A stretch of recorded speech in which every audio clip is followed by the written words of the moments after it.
Good morning, everyone. I'm Jennie Mills from the Shorewood-Troy Public Library, coming at you from the suburbs of Chicago, Illinois.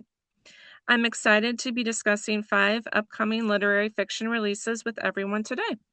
One is very funny, several are very serious, a couple are told from multiple viewpoints, one has a twist ending, but all of them have one thing in common. They all make you consider our world a little bit more deeply. I'm thrilled to be with all of these fabulous authors. I'm going to introduce them in alphabetical order, and then I'll let everybody give a quick overview of their novel before I dive into the questions. First off, we have Akhtar, whose book, The Radiance, is being released by Simon & Schuster in September. Hello, Ayad. Then we have T. Geronimo Johnson, whose upcoming novel, The Occidental Book of the Dead, is coming out in October from William Morrow. Hello, Geronimo. Then we have Daniel Mason's new book, The Country People, which is coming out this summer in July from Random House. We have Taya Obreht's new book, Sunrise, which is also releasing this summer, just a month later, in August, from Random House. And last, but certainly not least, we have Stephanie Soileau's new book, Should the Waters Take Us, which is releasing in July from Doubleday. I'm going to start off by having Ayad tell a little bit about your new book. Ayad? Yeah, thank you. Thanks for having me. So my book is called The Radiance, and the setup is kind of simple. The narrator of the book is hit by a pickup truck on a country road in the Hudson Valley, and the hit and run almost kills him. And when he emerges from the post-operative coma, something is very different, not just physically, but different in how he sees and feels and who he experiences himself to be. There's an extraordinarily heightened awareness and a kind of luminosity to things and an uncommon bond with others, which sort of sets apart everything from the life that he had before. He's over the course of the book, he's teaching on a college campus where a scandal is unfolding, and his altered state pulls him into a relationship with a colleague and a student and a drama that ensues. And as all this is happening, the country around him is sort of coming apart, and he experiences the pathos of this fraught moment, both on campus and in the country, through the lens of a change that is medical and neurological, but is also moral and experiential and honestly spiritual, if you will, to use that word. Your book's set around 2015, 2016, correct? No. It's set post-pandemic 2020, Correct. Oh, that's right. 2025, Okay, basically. Yeah. correct. Okay. Geronimo, can you tell us a little bit about your book? Well, I think the most important thing I could say about my novel up front is that a librarian appears in this novel. That's true. Okay, It is a true. librarian appears in this novel. True. Um, so this is a novel in which there is unfortunately an officer involved shooting that leaves a white teenager dead, and in the wake of this, a black police officer who was on the scene, he didn't actually shoot the teenager, but he was on the scene and he becomes ensnared in this um, internal affairs investigation within the department as the department breaks into two factions of mostly white officers. But both factions are claiming that the other faction is the racist faction and that this black officer needs to like do something to help them get rid of the other faction. And so he's having a hard time trying to suss out who actually wants to affect change within the department and who's using the accusation of racist as just a lever, and as part of a power grab. It's a bit of a procedural, but that storyline is just the fulcrum to balance a lot of quotidian things such as, class differences in parenting, friendship, credit card debt, and he's also suffering erectile dysfunction, which is complicating his life in sometimes funny ways. And then on the other side, asking these big questions inspired by, obviously some old texts, as the title suggests, like the Egyptian Book of the Dead. And I'll stop there. Yeah. Thank you. Um, Next up, Daniel, your book is set in Vermont. Tell us a little bit about your book. Sure. So thanks for having me. Hi, everybody. So my book, Country People, it's kind of a follow-up in some ways to my last novel, which is called Northwoods. It has dogs on the cover. Northwoods had a cat on the cover. So it's kind of how they're connected. Uh, but it takes place in Vermont. It's an imaginary town called Greensbury in southern Vermont, just across the border from the imaginary town of Oakfield, Massachusetts, which is where Northwoods takes place.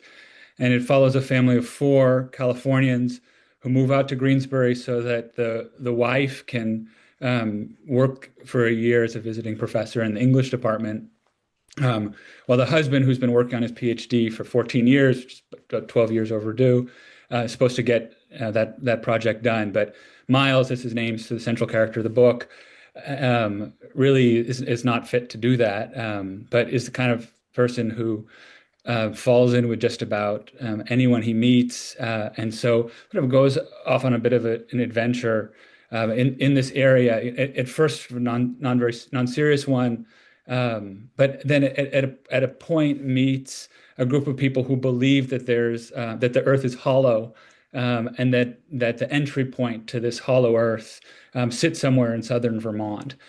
And he's quite delighted by this at first. 'Cause he studies folk tales as his PhD that he's supposed to be working on. But then as the story progresses, he begins to wonder if this sort of local legend may actually be a little bit more than that. Thank you very much. Taya, your book. Give us a little bit of an overview of what your book's about. Sure. Thanks so much for having me. This is such a thrill, and I feel like this is such an exciting year for fiction, and I love the work of every person on this panel. This is sort of generally, so I'm thrilled to be here. Um, so Sunrise is a book about three very different lives in very different periods of American history, but it starts in 2024 with a single engine plane crash in the Wyoming mountains. Nina is its only survivor. She is a 24-year-old nanny who, sorry, 24-year-old graduate student who nannies for a wealthy New York couple. And she finds herself completely alone. And she is the least equipped person. She has no interest in the outdoors and is the least equipped person imaginable to be enduring the predicament that she's in. And things look really bad. She has no food except for a couple of power bars. There's no sign of her boyfriend who was piloting the plane. And she starts to sort of look around and stumbles into a well-preserved, but seemingly abandoned Wild West town, where things look like they might improve, but they don't. Um, Meanwhile, in 1912, Anton Vargas is a gunslinger and dime novel hero who returns to the town where he first made a name for himself many years ago. He's in his late 40s. He's restless with longing. He's gravely ill. And he's come to find the people who know him best, which is a crew known locally as the Grey Rock Four, who were all involved in a shooting incident when they were basically just kids. And he's particularly in search of a man called Preacher, to whom he owes a great debt. And what he finds instead is a town that's very much changed by time and new arrivals, and he becomes involved in the mystery of the disappearance of a young boy. And finally, the third strand involves Colin Yard, whose story takes place in 2003. He's in his early 20s. He's a golden boy from the town of Sandraw in Wyoming. And he knows the story of Anton Vargas better than anyone because he's been playing him in the local reenactment for many, many years. Cole is at a crossroads. He dropped out of college to help out his ailing dad, and he's found himself trapped in a hometown that he can't leave. And he's now at the center of a scandal involving an animal in a local dive bar when this writer, who is the key to all three stories, walks into his life. So that's the book. Thank you. And Stephanie, last but not least, tell us a little bit about your novel. Sure. Hi, everybody. I'm likewise really glad to be here and happy to be sitting on this distinguished panel with all of you. My novel is called Should the Waters Take Us, and it follows a family across 4 centuries from France to Acadia to Louisiana, which is where the novel is set in the present frame in 2010, which, as you might remember, was the time of a catastrophic oil spill off the coast. And the central characters are Boy Broussard, who is a poacher, fisherman. He sort of lives off land that isn't rightly his. Um, the another protagonist is Jaco Terabon, who kind of got in bed with the oil industry early on. He's an elderly man and had been a landman for Big Oil, has his own plot of land that is, the plot that Boy contests is actually, should have come to him. And Boy also has a daughter who turns up at 12 years old, who he's never really acknowledged. Meanwhile, the oil spill is happening off the coast. Boy is trying to find a way to make a living, given the impending disaster. He's trying to figure out how to raise his daughter, and he's at war with his uncle, Jaco, whose land he wants to claim. Thank you. My first question is actually for you. You and I were chit-chatting before this presentation started, and you and I are both in the Chicago area, actually. But Should the Waters Take Us is set in the bayous of Louisiana, where devastating hurricanes are happening, oil spills, climate change are racking the French Canadians. What called you to tell the story that's set in Louisiana instead of Chicago? Sure. Yeah. I mean, I love Chicago. Chicago's my adopted home, but I grew up in Louisiana, in Lake Charles. And the little context is that my grandparents, my maternal side of the family is Cajun French. We grew up I lived with my mom in my grandparents' house until I was about 8 years old with my aunts and my uncle. It was very old world, and my grandparents spoke French between themselves. With every passing generation, the French has been lost. And likewise, the culture, like any sort of insular culture that's, coming along with the modern world, is sort of being diluted. And I also was very aware that my grandparents were elderly. I knew that this was not a forever situation, both like intimately and more culturally. I had this sort of preemptive sense of loss and grief. When I learned about the widespread coastal erosion in Louisiana, I'm sure you guys have heard the statistics. Louisiana, due to the depredations of the oil industry and other mitigating factors, is losing something like 25 to 35 square miles a year, which is like a football field size swath of land every hour, and has already lost basically the state of Delaware. And of course, people live in this place. This has been their home for generations, some of them for more generations than others. And so that resonated with my own sort of personal sense of impending loss. And I wanted to write this book about how do we hold on to a home place that's disappearing? And I wanted it to be a tribute to this very specific place that had been my home. And I guess, unfortunately, probably realistically, an elegy to that place. Thank you. Geronimo, my next question is for you. The Occidental Book of the Dead is set in Atlanta, where the main character grew up in a housing project and then eventually became a police officer. Why was Atlanta chosen for the setting for this novel? I want to say that what Stephanie said resonates with me. I was born in New Orleans, and there's this element of trying to like remember in a text that is very much a part of my novel, Hold It. And it's also a little bit related to, or very much related to this Atlanta, which is set, this novel set in Atlanta. In some ways, it's set in Atlanta for practical reasons. I lived there for a long time, and I have a lot of, you could say, inside baseball. But also, Atlanta is, it's both universal and particular. It can stand in for so many other large cities. It's large enough that we understand it to have like the problems that we associate with urban areas, and it's recognizable. It has also been home to, for quite a number of years, a Black elite. And then more recently, more like recent modern history, it's had a tremendous influence on hip hop culture.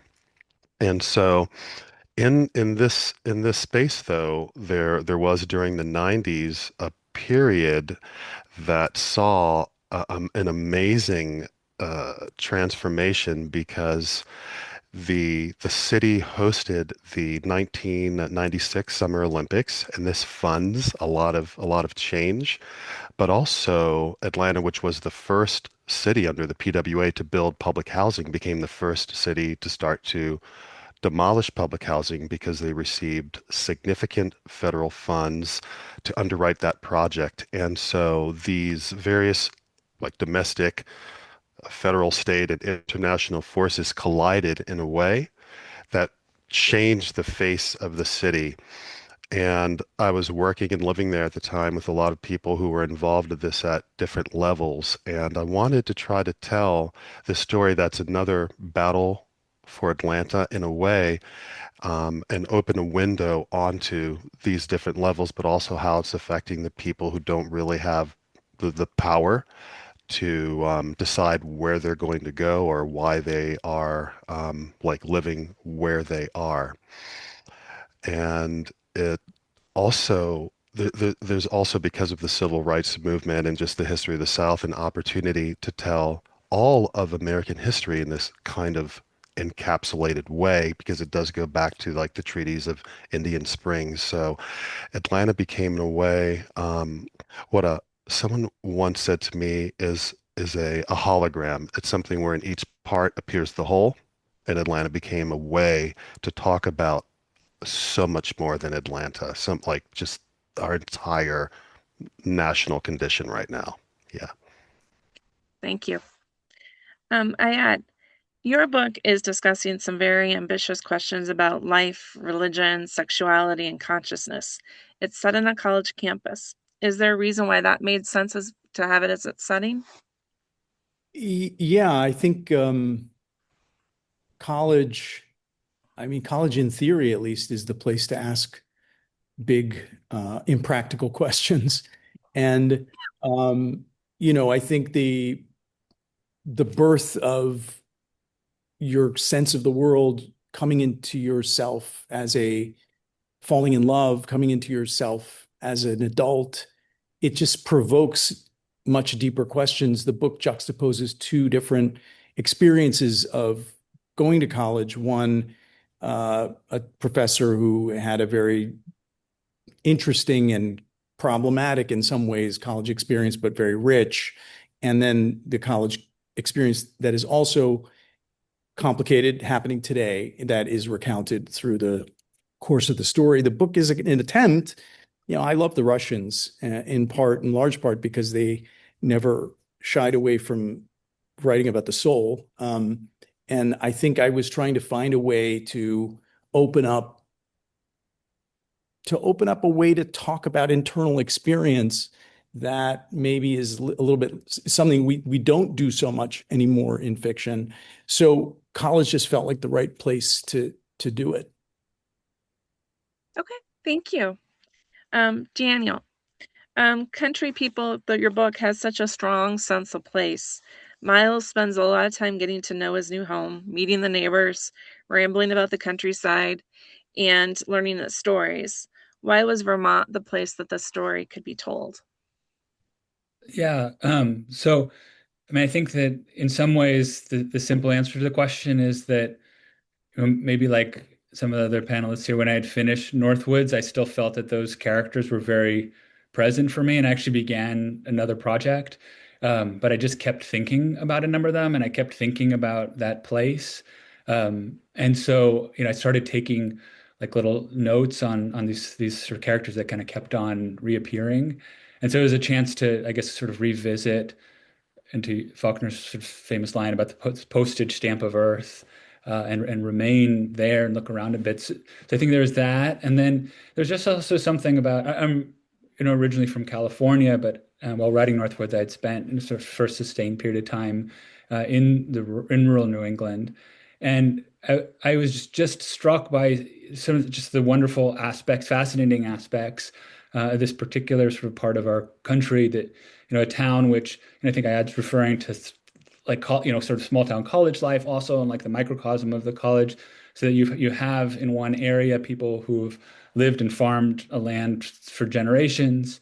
You have city transplants. You have sort of displaced revolutionaries, and then you have college life, academic life, and all the sort of comedic, dramatic elements that you would encounter in college, in life, all crammed together in one tiny little spot, one tiny little valley, and New England's populated with these tiny little valleys, and so it felt a place like I was very drawn to the physical quality of the place, but it also felt a place, in some ways, where to sort of to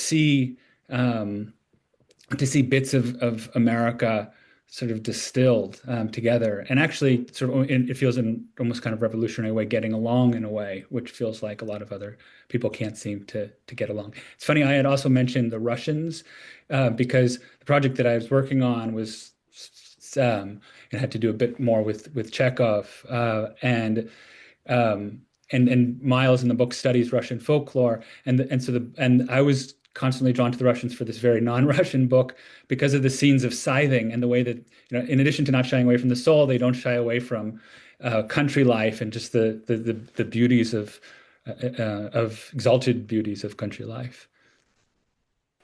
It's beautiful. Thank you. Taya, in the novel Sunrise, that at some point the town becomes a ghost town. Did something about ghost towns appeal to you? Oh yeah. I mean, so I live in Wyoming, which in addition to being the least populous state, is a state whose history is rife with boom and bust cycles, and therefore rife with ghost towns of every kind, ghost communities of every kind. Some date back to pre-contact times, some to Wyoming's Wild West days, and some were thriving communities as early as as recently as the 1960s. Some are really accessible, they're just across the street from an existing town, and some you have to go on a 40-mile ATV trek one way just to reach. And I've been to several, and they're fascinating, obviously very haunted places, haunted in more ways than one. And on those trips, I always found myself asking, what if you just stumbled onto this without knowing anything about it, without knowing who had lived there or why the town had been abandoned or when, or how far it was from the nearest inhabited place. Like how isolated actually are you when you're in a town like that? And that's exactly what happens to Nina. To her, the ghost town that she ends up finding is a completely blank slate.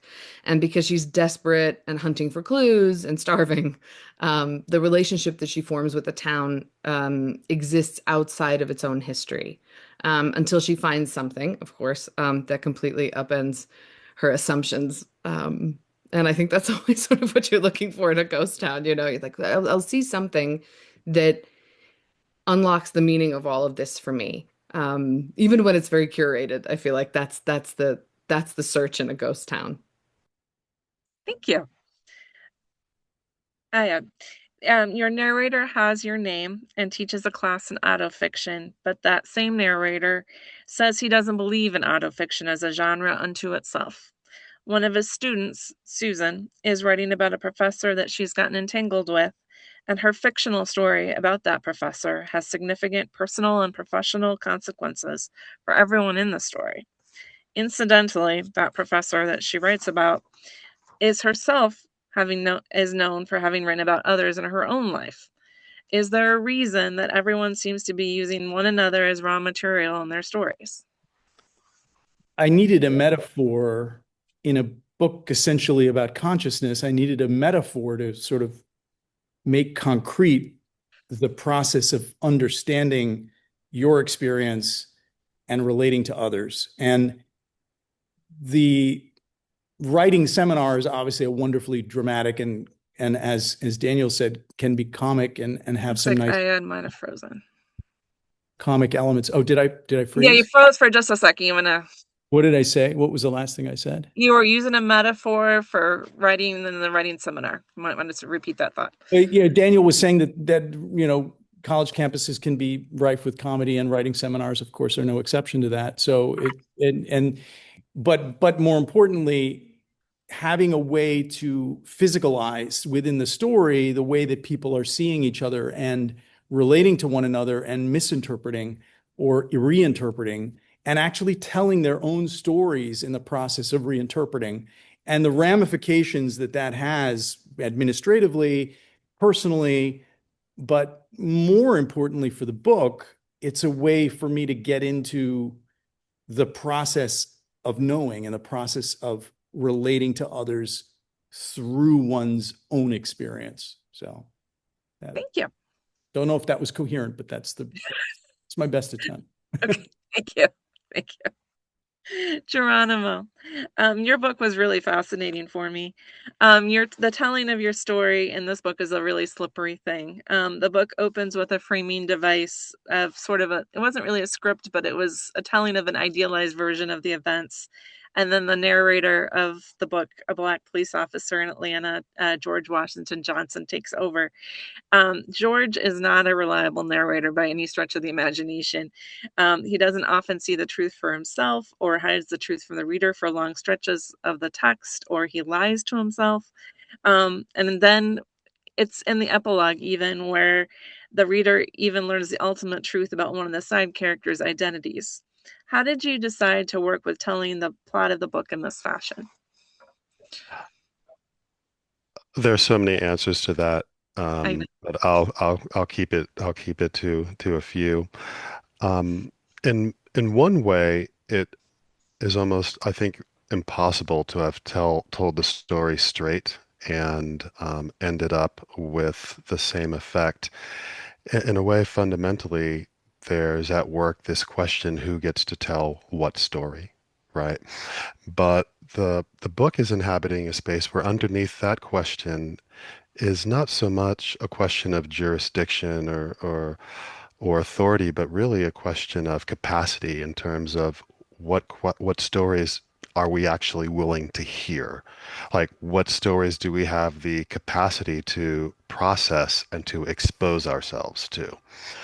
And so when the third person narrator becomes the first person narrator, he's able to speak to that because he's able to begin to interrogate himself as a person, not as a like metafictional character, but also because the spiritual journey that he's on is one in which at some point, like all of us, he has to begin to narrate his own life. He has to become the author of his own life. And so much of the book is about the spiritual journey. So there is an attempt to create an experiential space within the novel that kind of emulates and reproduces this experience that he's going through and embeds into the structure organically, what it means to kind of transit this path from, in his case, a certain form of ignorance to a certain form of enlightenment, right? But then part of it also is, as he says at the end, that the very, like a black book's very agreeableness should make you suspect, right? And Right. so this is what he's starting to understand as he writes the book. It has to break the bounds a little bit in order and question propriety in order to achieve its aims. Yeah. Yes. Thank you. Daniel. Miles has a great capacity for enjoying stories and storytelling, from Russian folk tales to the Hollow Earth tales of the Jeremiah Wilkes Society. How do stories help him to find his way in his new home? Yeah, so as Miles began to sort of show up more and more in my thoughts, one of the things about him that I found most interesting was that he had a very different commitment to truth that I have.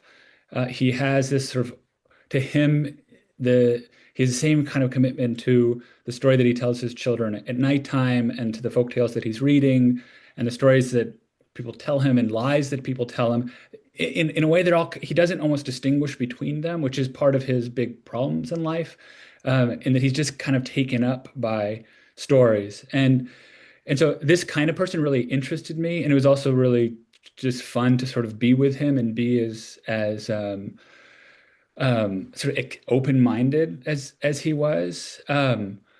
It also, as the book went on, began a way to explore, I would say, our kind of commitment to belief generally. And I mean, the book is very silly. The book is not meant to be a very serious book, but the part behind it that I often found myself thinking about, like if a novel is an essay of sorts that wants to explore a topic in addition to the story that's there, is what to make of belief and what to make of fiction.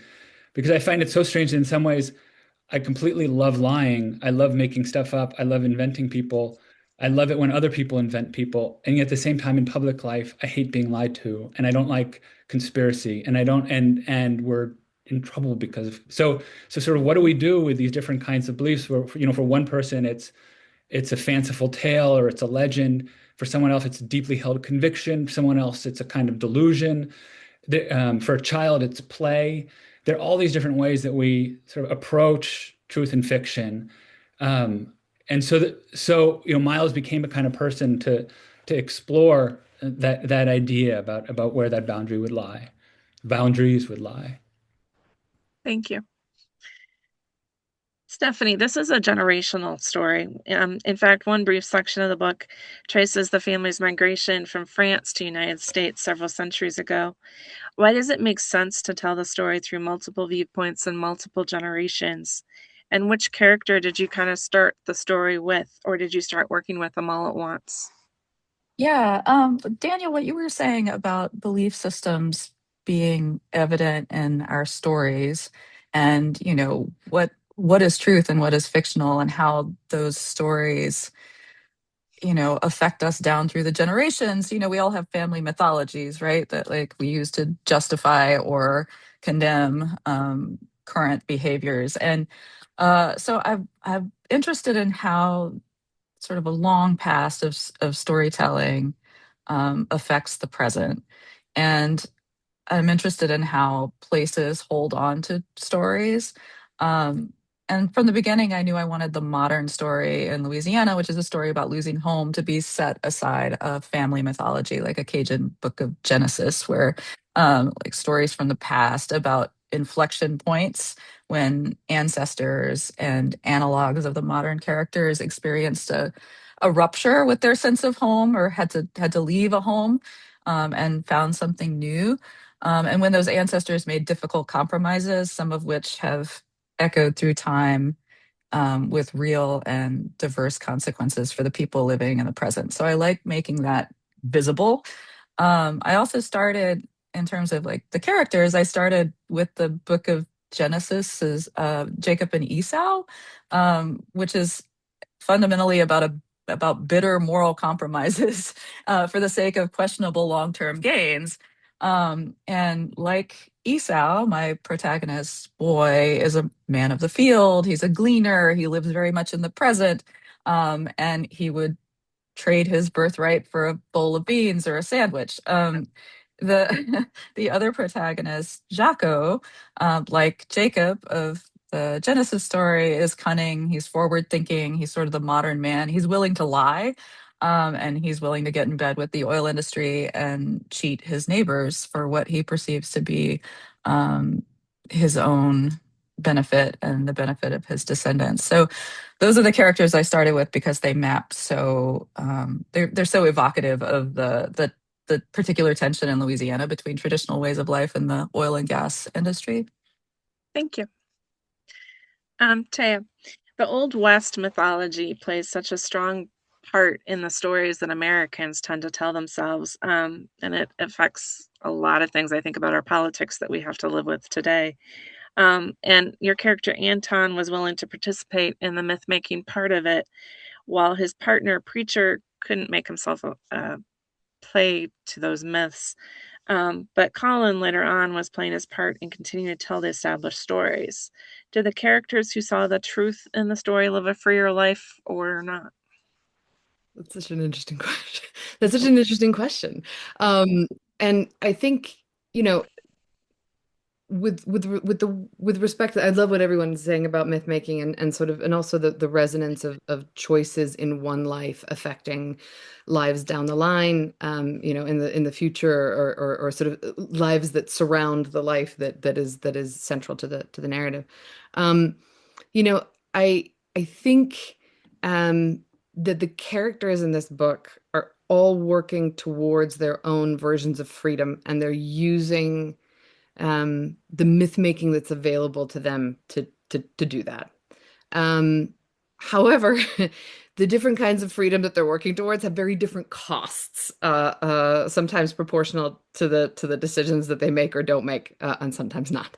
And as a writer, I think one of my primary interests is what does it cost people to be who they are, to make the choices that they make, and choose the paths that they choose.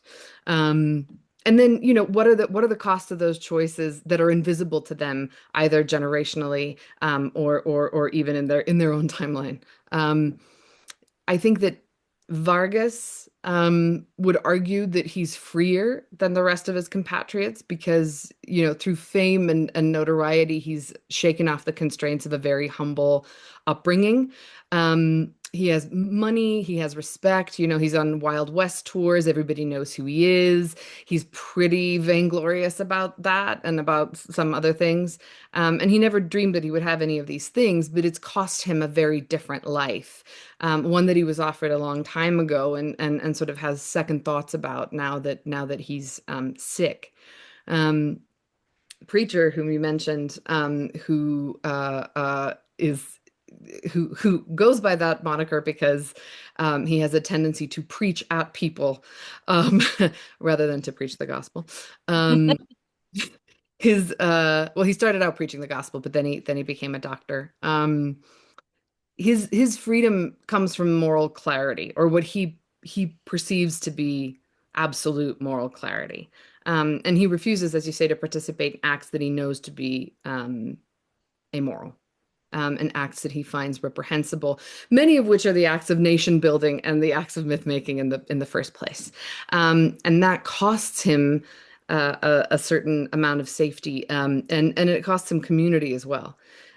So I think that those costs, which are very acute in those two particular lives, come to have other costs down the line, as the myth making of the nation continues. Yeah. Thank you. Thank you. All right. Geronimo, the actions of the past in this book reverberate into the future. At one point, Pepper tells Johnson that if he never deals with Slim's death, it's going to keep following him, which ultimately it does. But in a larger sense, Johnson's trauma seems to be affecting his current actions. Can you speak a little bit about that?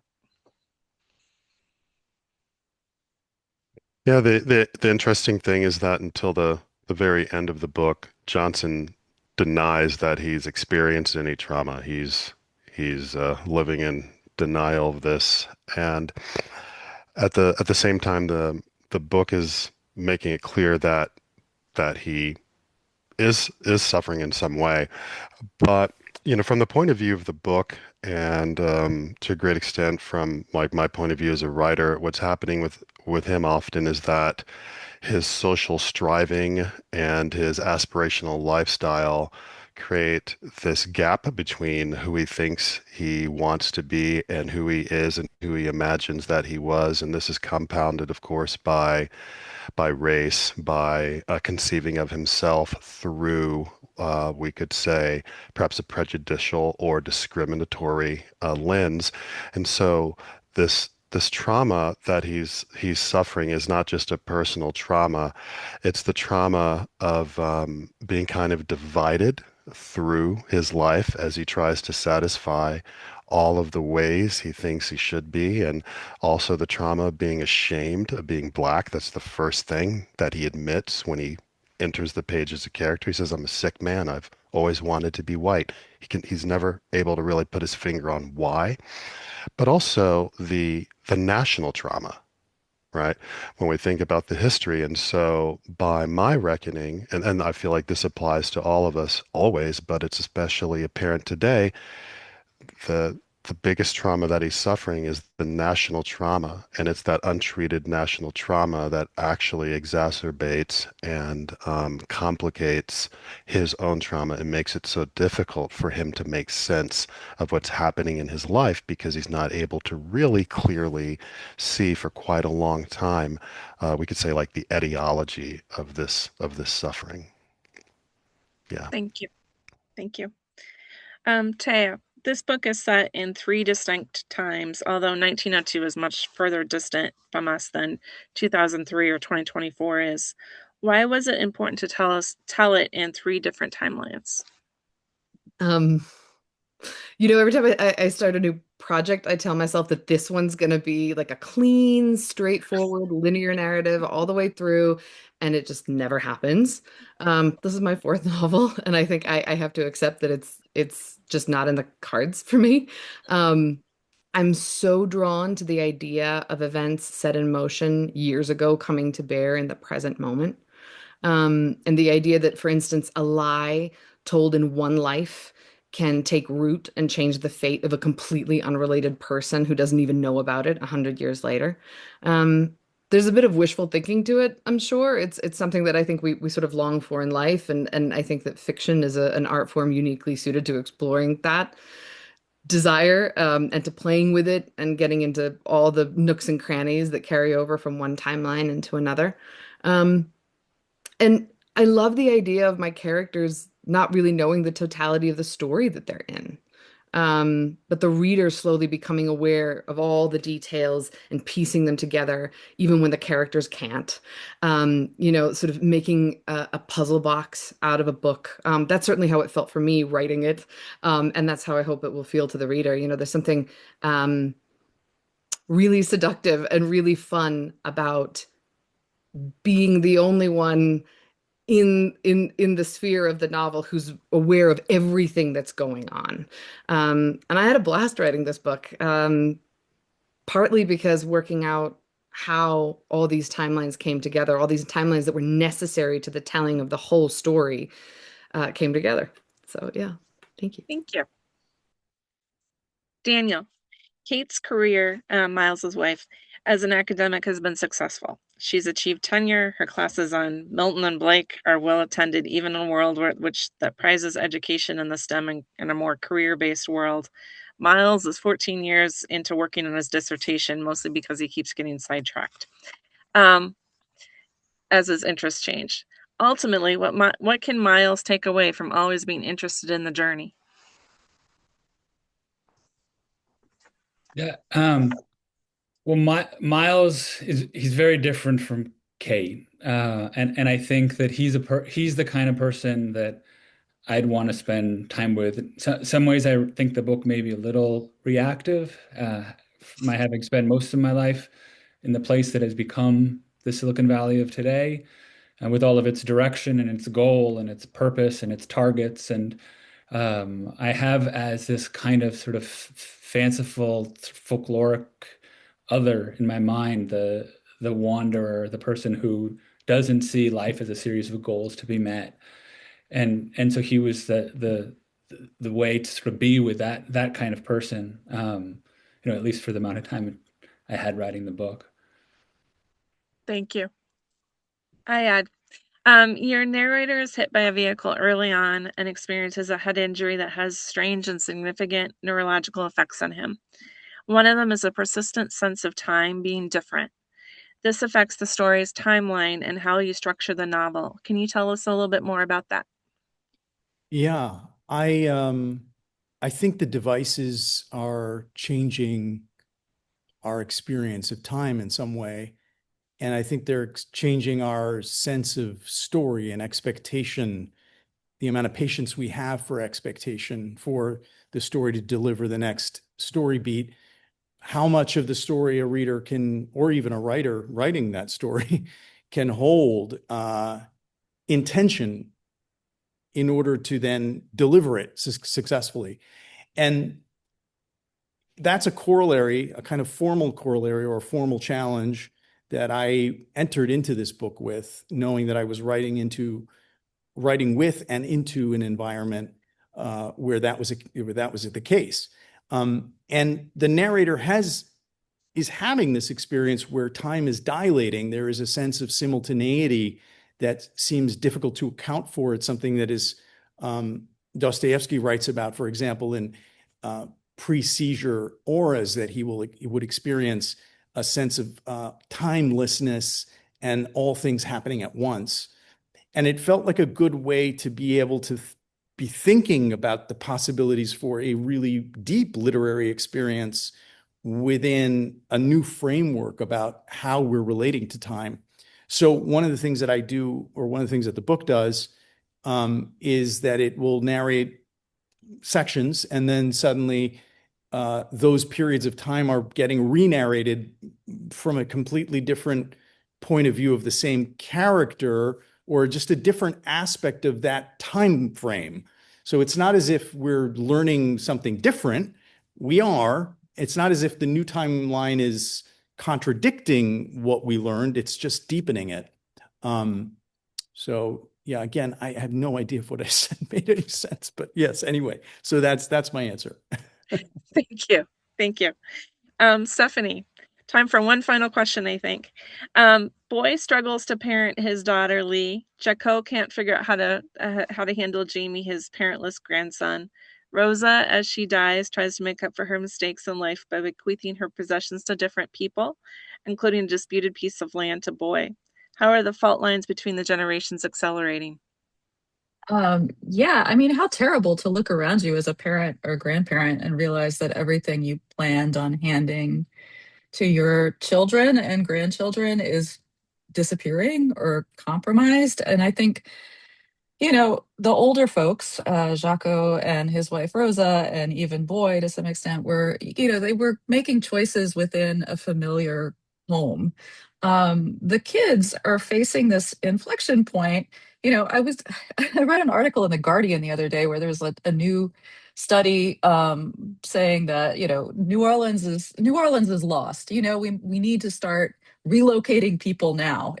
This can't go on, um, they're at this kind of point where like all these decades long, decades of accumulating disasters are coming to a head. And so the kids they're going to have to go a wholly different path. And how do you make a choice about what to do next, how to live your life, what to call home, if, you know, everything that you've known, all the stories attached to place, all the stories attached to your family and their traditions are um, they have to be uprooted.